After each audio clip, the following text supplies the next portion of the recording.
Hoje o nosso assunto é materiais magnéticos. E eu vou começar essa aula falando um pouquinho sobre ferromagnetismo, paramagnetismo, diamagnetismo, e lá no final eu vou fazer uma analogia entre todos os vetores que a gente vai ver nessa parte de magnetismo, com tudo que a gente já viu na parte do eletromagnetismo. Então eu vou começar falando de materiais magnéticos e vou encerrar a aula de hoje com um resumão do que a gente viu até agora, tirando a parte de circuitos. Não preciso disso, não preciso disso. A gente vai começar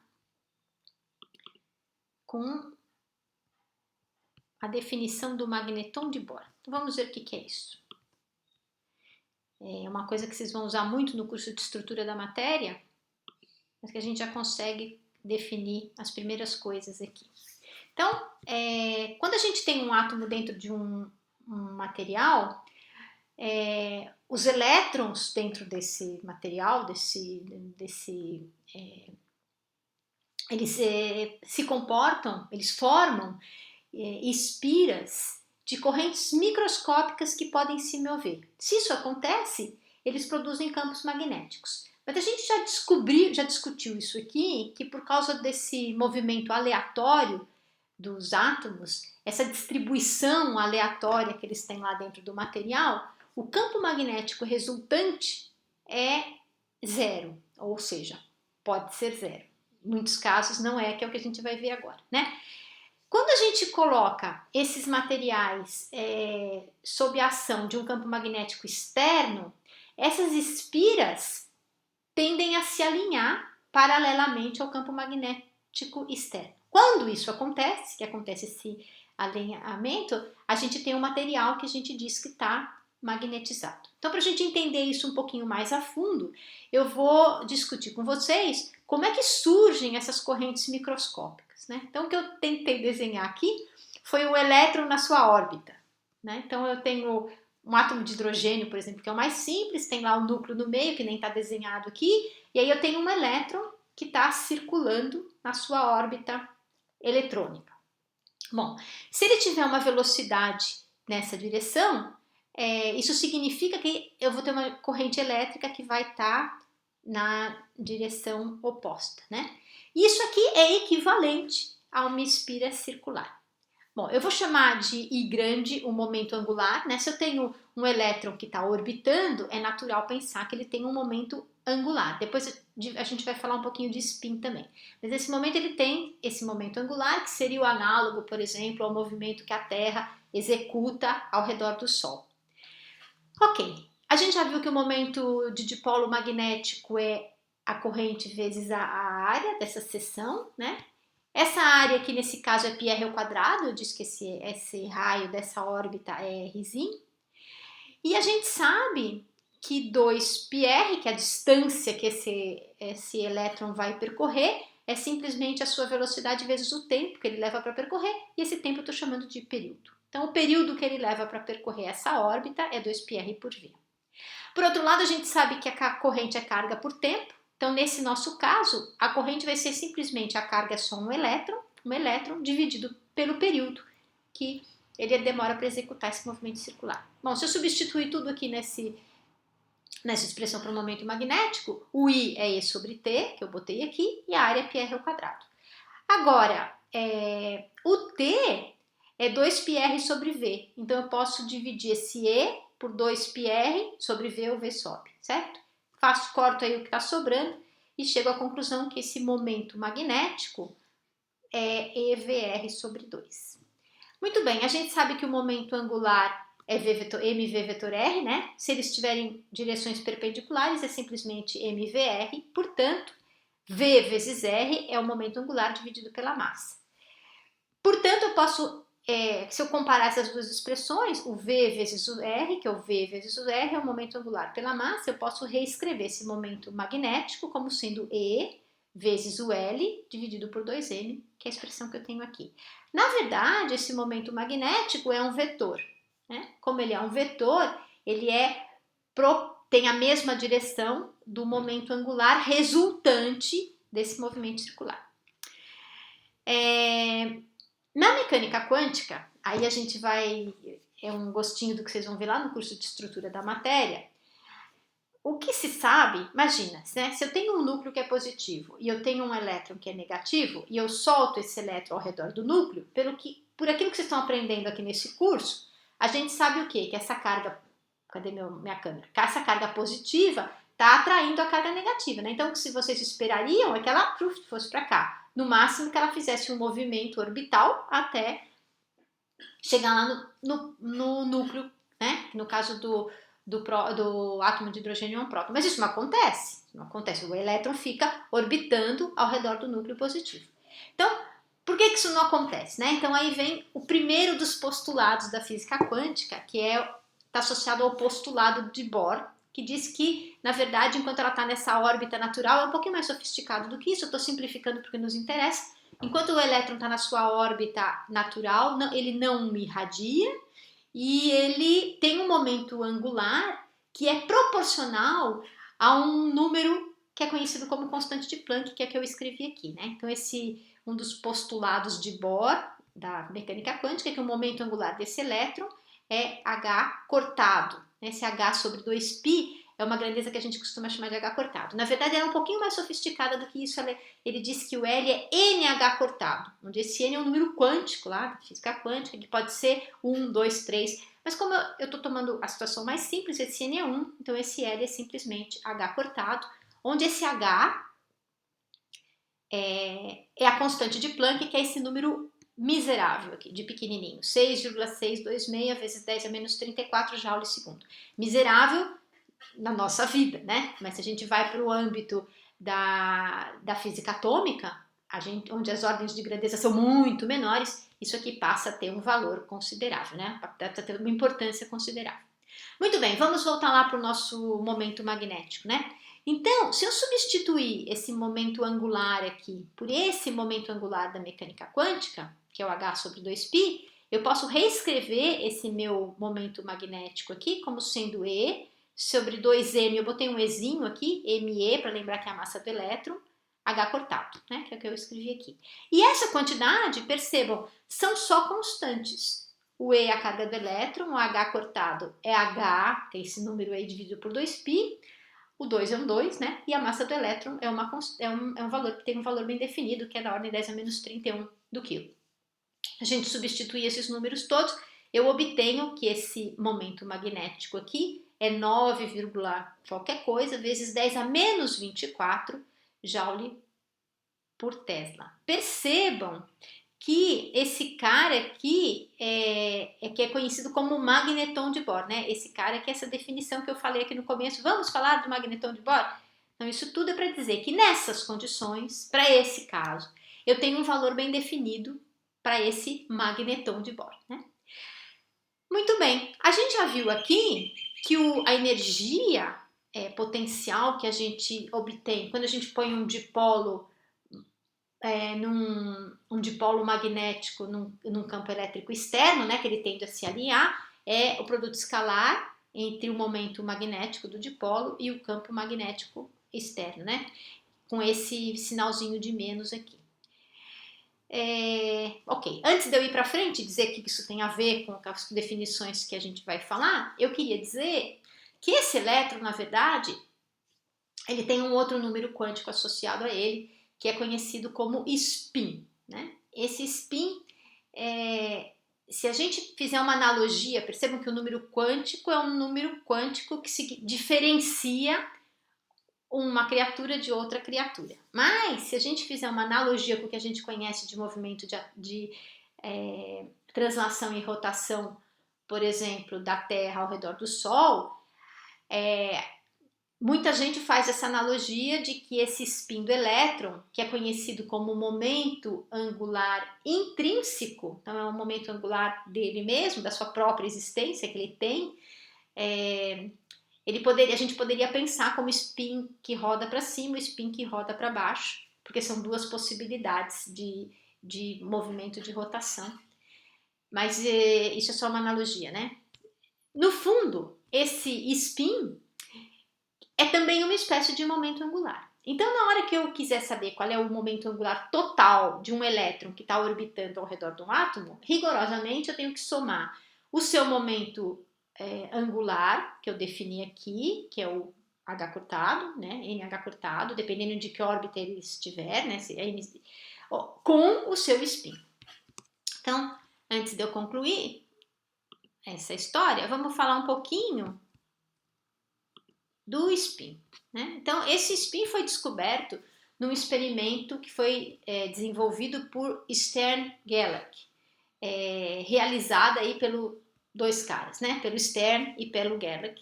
E o que eles observaram, está escrito aqui, que o momento angular de um átomo é quantizado. Na verdade, isso é um jeito simples de colocar que... Vamos ver se a gente consegue aumentar essa figurinha aqui. Isso aqui bonitinho. Isso aqui era o equipamento deles, né? Isso aqui eram projetados aqui átomos de prata que tem 47 elétrons dentro de uma região onde tinha um campo magnético super forte. E o que eles esperavam encontrar era uma distribuição contínua desses...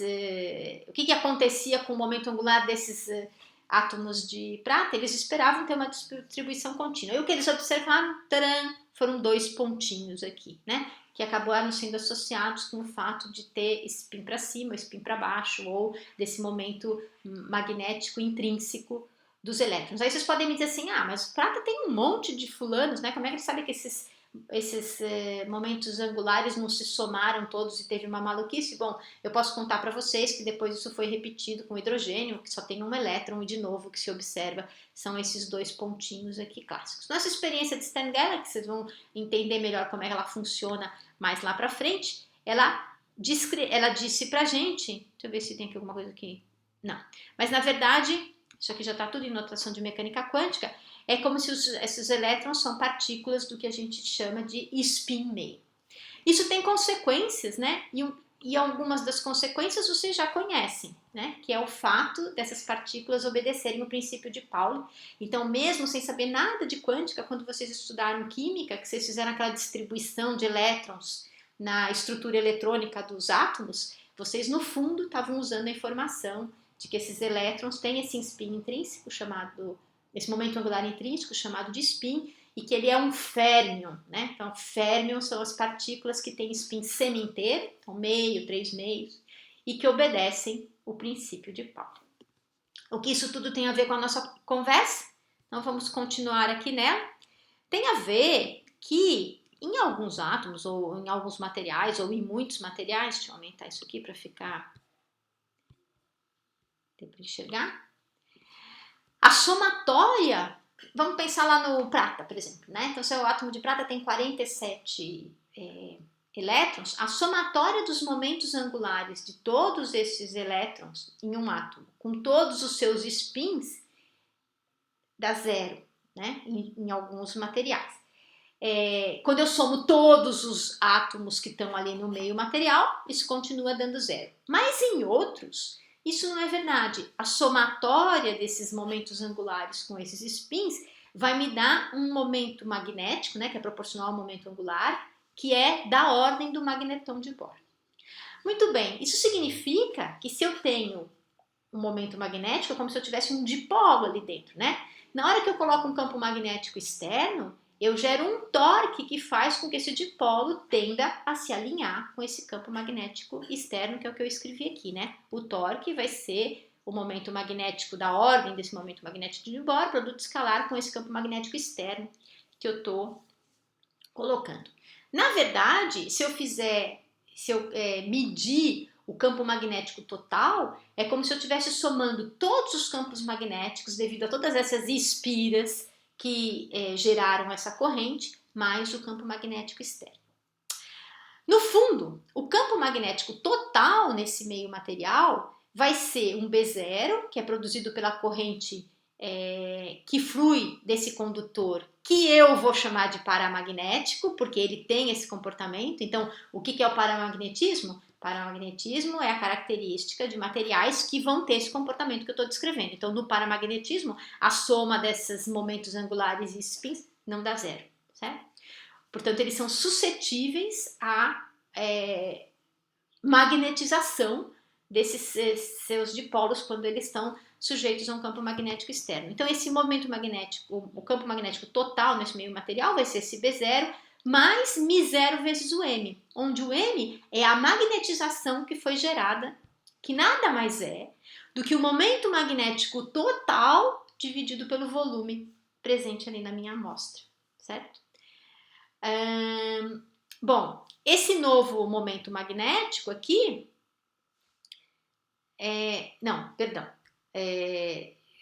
só vamos tomar cuidado com a anotação, né?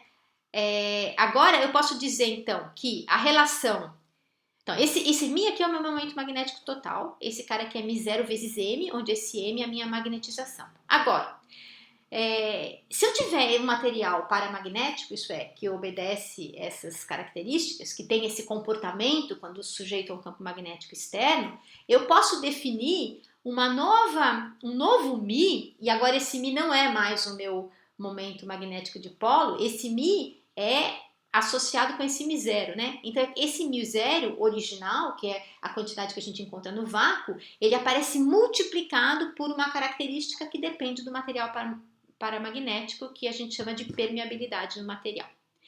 A gente define uma outra grandeza que se chama susceptibilidade, como sendo esse Km aqui, que é a permeabilidade do material, menos 1. Portanto, esse negócio é medido, esse fulano é medido, eu conheço o valor do μ0, então o Mi dividido por μ0 vai me gerar essa quantidade, que é a permeabilidade do material, que é uma quantidade adimensional. Então, cuidado com essa notação, né? Então, até aqui eu estava falando de momento magnético, e aqui eu não estou falando mais, eu estou usando o Mi, que está associado com o μ0, que é a constante da permeabilidade no vácuo, tá bem? Não fui eu que inventei essa notação, mas ela é comum, ela está em todos os livros, por isso eu estou repetindo. Por outro lado, a gente sabe que a agitação térmica do material dificulta o alinhamento dos momentos magnéticos com o campo externo, né? Então, eles estão lá no movimento randômico, quando eu ponho o campo magnético, eles não se alinham completamente por causa desse movimento meio caótico. Mas a gente sabe que essa magnetização ela é inversamente proporcional a uma determinada temperatura. Isso significa o quê? Significa que quando eu abaixo a temperatura, eu diminuo essa agitação térmica. Como eu diminuo a agitação térmica, eu aumento a minha magnetização. Portanto, eu aumento a possibilidade desse material passar a ser atraído pelo ferro. E por que atraído pelo ferro? Atraído por um ímã. Por que atraído por um ímã? Porque se ele está orientado, né, como eu estou criando essa magnetização aqui dentro desse material. Então, ele está se comportando de uma forma diferente do que um material completamente não magnetizado. Só para a gente concluir aqui, então esse M, que é a magnetização, é essa constante de Curie, que é um número que eu não vou colocar aqui, o campo magnético dividido pela temperatura. Muito bem, um exemplo disso é o alumínio, né? O alumínio não é atraído por ímã, né? Se eu pegar um ímã, ele não é atraído, mas se eu abaixar muito a temperatura, ele passa a sentir uma leve atração. Bom, o outro material do qual eu vou falar é o diamagnetismo. Então, o diamagnetismo, ele tem um comportamento oposto ao paramagnetismo. Isso é, ao invés dele ser atraído, ele é repelido. Então, esse comportamento, ele significa que essas espiras que estão ali dentro do meu material, elas possuem um sentido oposto ao do campo magnético externo, né? Aqui eu disse que as minhas espiras se alinhavam com o campo magnético externo, e nesse caso aqui, se alinhavam com o campo magnético externo, e nesse caso aqui, elas vão se anti-alinhar, né? Vão ter um comportamento externo. E isso foi percebido pela primeira vez lá por Faraday, em 1846, quando ele percebeu que o bismuto era um material que era repelido pelos ímãs, né? Então, até agora, quando a gente falou em magnetismo, eu falei em materiais que eram atraídos pelos ímãs. Mas o diamagnetismo é característica de materiais que são repelidos. E a gente vai tentar entender como é que isso funciona.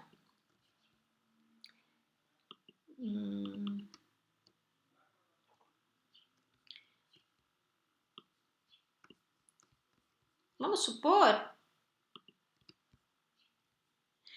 supor que eu tenha um elétron aqui, né? Voltando lá, que é o caso de um elétronzinho só na sua órbita. Bom, esse elétron gira aqui ao redor e ele tem uma força centrípeta que tem origem eletrostática, que está virada para dentro, né? Então ele está lá girando. Se ele gira para cá, eu tenho essa velocidade angular para cá, o V0 dele está para cá, né? Se ele estiver girando no outro sentido, para cá, a força ainda é para dentro, significa que a velocidade angular dele está para cá. Muito bem. Agora, então eu posso dizer que essa força, que eu estou chamando de força eletrostática, né? Não é bem assim, mas estou fazendo uma analogia com uma coisa simples, ela é simplesmente a massa do elétron vezes a aceleração que ele sofre. Se é centrípeta, isso é simplesmente m vezes ao quadrado sobre r, onde o V0 é o ômega 0r, né? Ômega vetor r, mas como são perpendiculares, ômega 0r. Eu posso substituir isso aqui, então ficou m sobre r, ômega 0 ao quadrado r ao quadrado, isso dá m ômega 0 ao quadrado r. Ok, agora eu sei também que se eu colocar agora esse elétron sujeito a um campo magnético externo, que é o que vem nesse meu segundo desenho, dependendo da direção, dependendo do sentido de deslocamento do elétron, né? E aí vocês usam lá a regra da mão direita para ver isso. Notem que quando eu uso QV vetor B, esse Q aqui é negativo, né? Porque é a carga do elétron. O que eu percebo? Eu percebo que se ele estiver girando para cá, eu tenho uma força devido a esse campo magnético que está para fora. E se ele estiver girando para cá, eu tenho uma força que vai no mesmo sentido que a força centrípeta. E essa força FB, ela é simplesmente E, que é a carga do elétron, VB, porque esses dois caras aqui são perpendiculares de novo, que é o que eu escrevi aqui. Como V é ômega R, E ômega RB. Portanto, a hora que eu somo a força magnética com a força centrípeta que existia, isso vai ter que me dar como resultante, eu continuo tendo um movimento circular, m ômega ao quadrado r, só que esse ômega é um novo ômega, ok? Então, esse m ômega 0 ao quadrado r, que era o original, mais esse cara aqui, né, que foi gerado pela força gerada pela existência do campo magnético, vai me dar esse m ômega ao quadrado r. Bom, isso aqui é uma equação de segundo grau, a gente ajusta os termos aqui, vocês podem olhar isso com calma, não fiz nenhuma mágica, cortei os r's, botei todos os ômegas aqui para um lado. Isso aqui a gente pode resolver com Bhaskara, né? Mas aqui a gente vai simplesmente supor uma coisa mais simples, que esse ômega não teve uma mudança brutal quando eu coloquei no campo magnético, né? Eu não estou desestabilizando o meu átomo. Então, na verdade, ele vai ser só o ômega 0 que já existia, com uma pequena correçãozinha devido à existência desse campo magnético. Então eu sei que esse delta ômega, na verdade, deve ser uma correção, então ele deve ser muito menor do que o ômega 0. Se eu pegar isso aqui agora e substituir nessa equação, então isso fica esse cara ao quadrado, ômega 0 ao quadrado, mais 2 ômega 0 delta ômega, mais esse cara ao quadrado, mais ou menos esse termo, de novo o ômega eu substituí por isso, menos ômega 0 ao quadrado, é 0. Ora, se esse cara é uma correçãozinha, esse cara ao quadrado é desprezível, jogo fora. Esse ômega 0 ao quadrado cancela com esse ômega 0 ao quadrado, e depois, de novo, quando eu fizer a conta, esse delta ômega é pequenininho. Então, o que é que vai sobrar na minha conta? Vai sobrar esse 2 ômega 0 delta ômega, mais ou menos EB sobre M, vezes o ômega 0, né? Esse cara aqui era uma correção em termos dele, eu estou multiplicando por um valor, eu estou desprezando essa correção. Isso me permite encontrar o ômega 0, né? Eu boto esse cara em evidência, me permite encontrar o delta ômega, eu boto o ômega 0 em evidência e igualo isso aqui, e então eu sei que a nova velocidade angular aqui e a nova velocidade angular aqui, nesse caso para cá e nesse caso para cá, mantendo os sentidos de rotação que já existiam, né? Esse cara estava para cá, esse cara estava para cá, isso que mantém esse sentido que já existia, vai ser simplesmente ômega 0 menos delta ômega e ômega 0 mais delta ômega. O que significa aqui, se eu olhar isso em termos do momento magnético do dipolo, quando eu tenho campo zero, o meu campo magnético zero, meu momento magnético total é zero. Mas aqui, isso significa que quando eu olho para essas duas soluções, né, do elétron indo para um lado e do elétron indo para o outro, um vai estar para cá, certo? Um vai ter esse cara somado, o outro teve esse cara diminuído. Significa que a hora que eu fizer um menos o outro, que é o resultado, isso aqui vai dar duas vezes essa variação aqui do meu momento de magnético de dipolo, que está em oposição ao valor do campo magnético externo. Portanto, o campo magnético resultante aponta na direção oposta ao campo magnético externo e por isso o material diamagnético é repelido. Então, eu vou abrir aqui de novo a Wikipédia. Vou acabar de Stern-Gerlach, que depois vocês olhem, tem aqui a história do paramagnetismo. Então, só recapitulando algumas das coisas que eu falei aqui. Então, vamos botar isso para cá. Então, vocês vejam aqui, né? Materiais que são paramagnéticos. Sódio, magnésio, cálcio, estrôncio, né? Percebam que são os materiais alcalino-terrosos. E tem alguns metais, aqui terroso também. Essa caracterização aqui é uma coisa que vocês vão ver lá para frente quando vocês forem estudar estado sólido. E aí vão estudar várias dessas coisas que eu estou falando de um jeito um pouco mais rigoroso. Bom, então aqui a ilustração do paramagnetismo, né? Então aqui eu não tenho o campo magnético externo, esses meus dipolos ali que foram gerados ali pelas minhas espiras ali, nas quais o elétron circula, estão nesse movimento aleatório.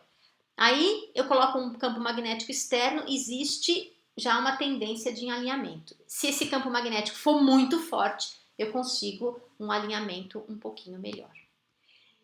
O diamagnetismo, por sua vez, que gera esse comportamento de repulsão, olha que legal, né? Eu botei isso aqui porque a Wikipédia mostra aqui uma situação em que a gente tem levitação diamagnética. Vocês já devem ter ouvido falar que existem trens que levitam em cima de condutores magnéticos, né? Então, isso aqui é um princípio de levitação. Também tem uns brinquedinhos que a gente compra nos museus na Europa. Eu tinha um que funcionava, mas não funciona mais, então não posso mostrar para vocês, mas isso aqui é bem legal de ver.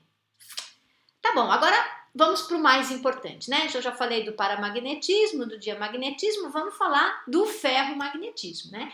Que é o mecanismo básico pelo qual certos materiais, como o ferro, podem virar ímãs permanentes, né? Ou pelo qual eles são atraídos pelos ímãs. Então, depois a gente volta aqui. Eu vou começar daqui. Vou pegar aqui, tem uma figurinha também que eu quero mostrar.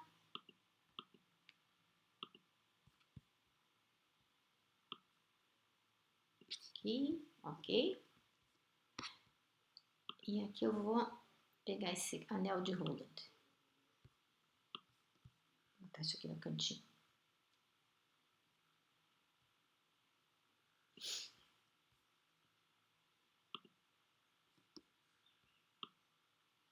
Pronto. Bom, então, alguns materiais como ferro, cobalto, níquel, ligas que envolvem esses materiais, eles respondem a um campo magnético externo com um grande grau de alinhamento, né? E por isso que eles são atraídos pelo ferro. Bom, o comportamento disso tem a ver com a interação entre os átomos numa rede cristalina, que é uma coisa que, como eu disse, vocês vão ver de uma forma mais sofisticada mais para frente no curso, mas isso a gente chama de interação de troca, né? Então a gente tem interação, essa interação, né, que é o que interessa, ela desempenha um papel importante. Então, entender a microscopia do funcionamento disso é importante, não depende só dessa análise de campos magnéticos, mas eu vou só explicar o que acontece quando eles são magnéticos, o que acontece e como eles podem ser magnetizados ou desmagnetizados de forma permanente. Para fazer isso, eu vou usar um anel de Rowland, que é esse negócio aqui. Nada mais é do que um anel de ferro que está uma bobina enrolada ao redor dele, né? Então é isso que está mostrando aqui, esse anel, e essa bobina toda enrolada ao seu redor. Claro que eu posso passar corrente nessa bobina para gerar um campo magnético. Então eu já tenho o ferro mais a bobina. Ok. Se eu não tivesse o anel, se eu não tivesse o ferro, se eu tivesse só a bobina, a gente já fez a conta, né? E a gente sabe que o campo magnético, quando eu passo uma corrente na bobina, o campo magnético que ela gera é M0NI, onde N é o número de voltas que eu tenho aí nessa bobina. Com o anel, se eu medir o campo magnético, ele vai ser esse B0 mais um campo magnético que veio pelo fato de eu ter magnetizado o ferro que está lá dentro, que a gente chama de BM, que na verdade aqui é M0 vezes M, que a gente já viu ali atrás, né, a notação. Muito bem, esse BM, o que acontece é que ele é muito maior do que o B0, que é o campo magnético que existiria se eu tivesse só a bobina. Né? Ele é muito maior e ele tem um valor máximo que está associado com o alinhamento quase total dos dipolos dos átomos do ferro dentro aí desse anel. Bom, então, se a gente fizer um gráfico desse BM em função do B0, né, a gente obtém um comportamento que a gente chama de histerese. Isso aqui é um gráfico de histerese. Então, vamos ver o que tem nesse gráfico. Né? Então, o BM em função do B0. No ponto A, eu tenho o ferro não magnetizado, certo? Então, eu tenho ali minha bobina, a minha bobina, lá dentro tem o ferro não está magnetizado, o estado inicial. Né? Aí, o que eu vou fazer? Eu vou passar a corrente na minha bobina. Conforme eu aumento a corrente, esse BM ele vai aumentando com relação ao B0, até esse ponto B. Certo? Aí eu chego lá no ponto B e agora eu vou reduzir essa corrente até zero. Normalmente, o que se esperaria? Se esperaria que isso fizesse o caminho contrário, certo? Se isso aqui é o valor de BM em função de B0 sem corrente, eu passo a corrente, tudo bem que eu aumente, porque eu crio esse termo aqui, né? Eu magnetizo o meu ferro, mas a hora que eu desligo essa corrente, eu devia voltar a ter um campo magnético igual ao B0, né? Mas não, né? O que a gente faz, o que acontece quando essa medida é feita é que isso volta a ter um valor que não era o valor aqui no ponto A. Muito bem. Aí se eu continuar reduzindo a corrente, não, aí eu reduzi, né? Foi até C. Aí eu vou inverter o sinal da corrente e aumentar novamente. Quando eu faço isso, eu obtenho esse comportamento aqui, né? Então, o BM vai indo de novo para cá e fica negativo. Quando eu chego nesse ponto D, eu faço a inversão do sinal da corrente de novo e vou aumentá-la. Aí ele vai subir até o ponto E. Nesse ponto E, a corrente é zero, mas percebe que de novo eu tenho uma magnetização. Então eu tenho 3 pontos aqui de corrente zero, o ponto inicial, o ponto C e o ponto E, que são onde, apesar da corrente ser zero, eu não zerei esse termo, ele continua existindo, né? Muito bem, se a gente continuar para fechar esse ciclo, o que se faz de E até B é inverter novamente o sinal da corrente e a gente chega aqui, né? Então, se eu continuar nessa brincadeirinha, eu fico aqui só nessa parte externa do ciclo, mas eu não retomo mais nunca aquela situação inicial de quando eu não tinha corrente passando na bobina, certo? Então, o que a gente vê quando a gente escreve isso é que o que a gente obteve foi uma magnetização permanente. Bom, da mesma forma que é possível eu magnetizar, é possível eu desmagnetizar, certo? Muito bem, então esse é o comportamento típico do ferromagnetismo. Existem também outras 2 coisas, eu só vou mencionar, que também vão ser estudadas lá para frente. O meu antiferromagnetismo, que é o caso desse óxido de manganês, onde a interação desse tal termo de troca que eu falei, onde é que eu falei por aqui, ó, disse que essa rede cristalina que representa a distribuição de átomos nesses elementos químicos aqui, essa interação de troca, ela é diferente, né? Ela é uma interação que gera um comportamento aí, de tal forma que os íons têm um comportamento não paralelo, mas antiparalelo. E depois tem o outro que é chamado como ferrimagnetismo, que são elementos que têm características intermediárias entre o ferromagnetismo e o antiferromagnetismo. E isso aqui é só uma curiosidade, porque também não é tema do nosso curso. Vou voltar aqui para o Wikipédia, que depois vocês podem ler com cuidado, né? Falando aqui sobre um blá blá blá disso aqui que eu tô falando. E a principal coisa é a tal do ciclo de esterese, né? Aqui tem os campos magnéticos que eu já vou falar para vocês. E aqui, que é o que eu queria, né? Então aqui tem os exemplos dos materiais ferromagnéticos, né? Então tem aqui o ferro, o cobalto e o níquel, que foram os primeiros que eu falei, tem o gadelínio e depois tem essas ligas todas, né?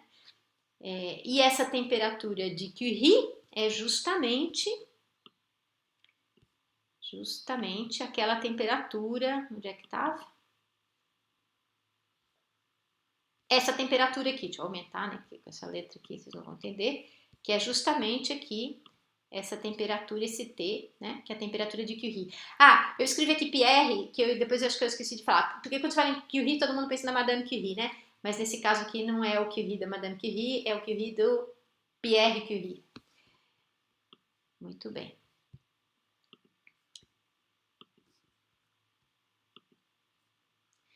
Agora, a gente vai discutir um pouco quais são os vetores magnéticos que podem existir aí no caso desse anel de Rowland, né, de um material que a gente magnetiza.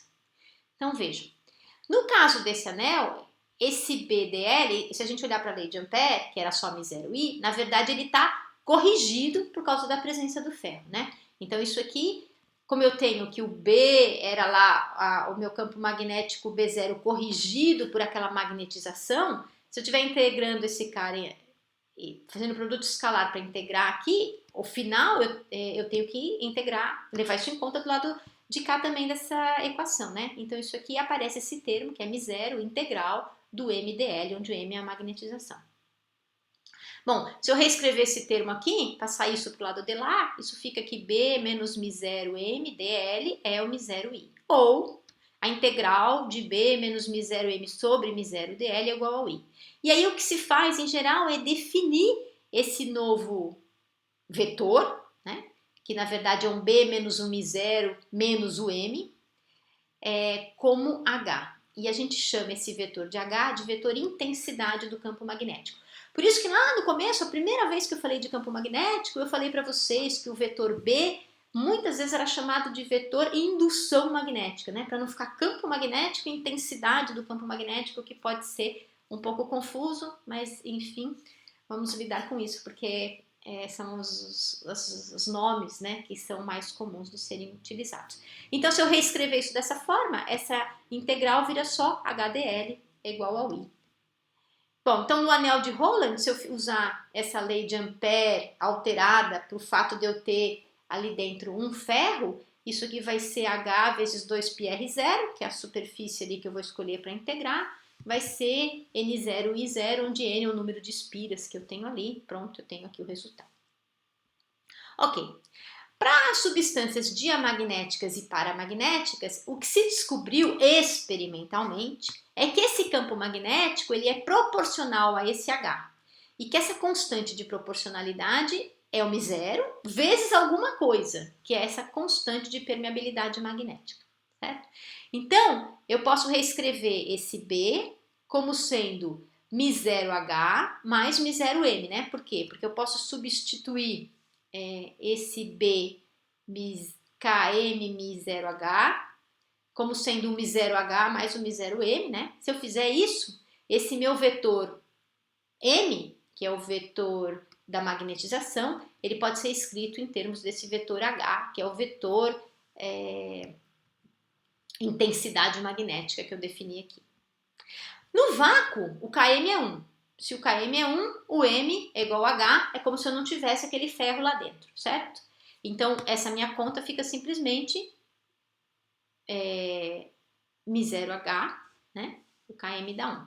Nos meios paramagnéticos, esse Km é positivo, são os elementos que são atraídos pelos ímãs, e nos dias magnéticos isso é -1, são aqueles que são repelidos pelos ímãs. Bom, isso aqui para dizer para vocês que existe uma tabela que mostra esses valores, né? Eu peguei essa tabela aqui do livro que a gente está usando. Então vejam que para os materiais paramagnéticos, esses números, isso aqui é suscetibilidade, não é o K, então é esse menos 1, e aqui está multiplicado por 10 a menos 5, né? São números pequenininhos. Então, para os materiais paramagnéticos, né? Pegar aqui o alumínio, que eu mencionei lá atrás, 2,2. Para os diamagnéticos, esses fulanos todos têm valores negativos, né? Então, menos 16 e tal, sempre lembrando que está multiplicado por menos 5. Bom, agora, para finalizar, eu vou fazer a analogia que eu disse para vocês, né? Também peguei essas figuras de um livro, coloquei aqui para a gente olhar para elas. Vamos primeiro olhar para essas que eu acabei de falar agora, porque as outras a gente já viu aqui num outro vídeo, né? Então, se eu tiver aqui o meu anel de Roland, vejam que aqui esse H são as linhas que correspondem aqui só o vetor H, e aqui eu tenho ao vetor B, né? Que tem para o campo magnético de um ímã permanente. Então, se eu tiver nesse ponto Pzinho aqui, o que eu tenho é que o B e o Mi0H são equivalentes, certo? Portanto, a magnetização é zero. Por outro lado, se eu tiver num ponto aqui dentro, o B ele é menor do que o Mi0H, que eu disse que aquele BM que é gerado é maior do que o B0, né? Portanto, o resultante me dá esse cara aqui, sobra aqui. Tá bem, isso é para fazer analogia com o que a gente já viu no capacitor, né? A gente já discutiu esses vetores D, ε0, E e P, que estavam associados com a carga livre, com as cargas polarizadas, né? Então, o E era o campo elétrico total, o D são esses fulanos aqui, né? Aqui tá mais fácil de ver. O D são esses aqui, o E0, envolve todo mundo, e o P são esses fulanos que estão polarizados aqui dentro, tá bem? Então, eu fiz uma outra tabelinha aqui, ó, que é pra gente olhar a analogia entre essas duas coisas, né? Então, eu vou aumentar um pouquinho para conseguir ler minha letra. Então, temos aqui, ó. Não, vou ter que diminuir. Tá, então, tem os vetores elétricos. Não lembramos quais são, né? Então, começar do começo. Então, a gente viu lá que o campo elétrico E, ele podia ser obtido a partir da lei de Coulomb, que diz que todas as cargas são sensíveis a esse campo elétrico, no sentido de que eles geram essa força, que é a força coulombiana. No campo magnético, ou campo indução magnética, se preferirem, para não fazer confusão com intensidade, esse B também ele também gera uma força que pode ser escrito dessas duas formas, né? Tanto como que V0, produto escalar de V0 com B, como IL vetor B, e todas as correntes envolvidas aqui vão gerar essa força. Bom, tô querendo aumentar, mas depois não cabe. Tá bom, depois a gente viu aqui, ó, que a gente tem esse deslocamento elétrico D, que está associado com as cargas livres. Da mesma forma aqui, a gente tem essa intensidade de campo magnético H, que apenas se deve às correntes reais que estão ali no sentido, né? no nosso material. Aqui a gente tinha a polarização só devido às cargas polarizadas. E aqui a gente tem a magnetização, que depende apenas das correntes de magnetização. Portanto, essas duas expressões são equivalentes, né? O D, ε0E mais P, e o B é um Mi0H mais M. Eu poderia escrever isso, se quiser escrever... Isso aqui é o modo como as coisas normalmente aparecem, né? Porque eu tenho que somar esse com esse, mas eu poderia escrever isso ao contrário. Eu poderia ter escrito assim, ó. ε0E é igual o P mais o D, né? Eu não posso somar vetores, porque depois o sinal podia levar em conta na hora que eu olhar para esses vetores, mas isso em geral aparece escrito dessa forma. Bom, isso significa que eu posso ter a lei de Gauss com dielétrico, que ela simplesmente era o EdS integral de D, ds, que era o quê? São as cargas livres, e aqui eu tenho a lei de Ampère, que poderia ser escrito em termos do H, que o HdL é igual ao I, né? que são as cargas reais. A outra analogia está entre o D, que é o K-epsilon0e, e o B é o K-m0h. O P é K-1 epsilon0e e o M é Km-1h. Lembrando que esse K é a constante dielétrica e esse Km é a permeabilidade, que está associada com aquela tabela onde eu mostrei para vocês a suscetibilidade.